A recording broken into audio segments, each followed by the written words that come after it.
गीता में लिखा है कि कर्मयोग और कर्म संन्यास दोनों श्रेष्ठ है, लेकिन उससे भी कर्मयोग श्रेष्ठ है। और तो कर्म संन्यास कैसे श्रेष्ठ होगा? ब्रह्मा कुमारियाँ क्या कर रही हैं? वो तो श्रेष्ठ नहीं है। कर्म सन्यासी है ना। और जो एडवांस में है उन्होंने कर्म इंद्रियों से कर्म करना छोड़ दिया, या कर्मेंद्रियों से ऐसा पुरुषार्थ कर रहे हैं जो कर्मेंद्रियां अपना कर्म करते हुए भी कर्म के प्रभाव से परे हो जावे। ऐसा याद में ही संभव है। जो याद में रहने वाला है उसका मन याद में चला जाता है। जब 100% याद में मन चला जाएगा तो कर्मेंद्रियां अपना कर्म करेंगी तो, लेकिन उसका प्रभाव पुरस्सर नहीं होगा। जब प्रभाव पुरस्सर नहीं होगा तो बच्चे की पैदाइश होगी विकार से? नहीं होगी।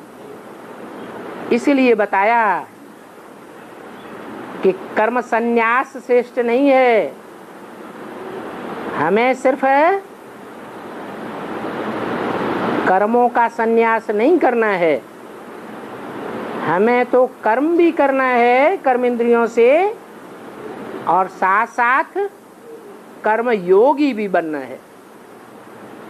हमारा प्रवृत्ति मार्ग का योग है, निवृत्ति मार्ग का योग नहीं है।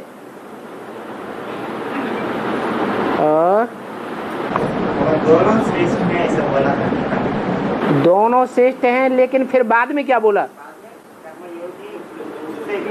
कर्मयोगी उससे भी ज्यादा श्रेष्ठ है, कर्म सन्यासी से भी है। ब्रह्मा कुमारियों ने गृहस्थ धर्म, गृहस्थी के कर्म त्यागे हुए हैं, कर्म सन्यासी हैं या कर्मयोगी हैं? कर्म सन्यासी है। और जो एडवांस में है वो कर्मयोगी हैं। गृहस्थ धर्म का कर्म त्यागा हुआ नहीं है, इसलिए ये श्रेष्ठ है।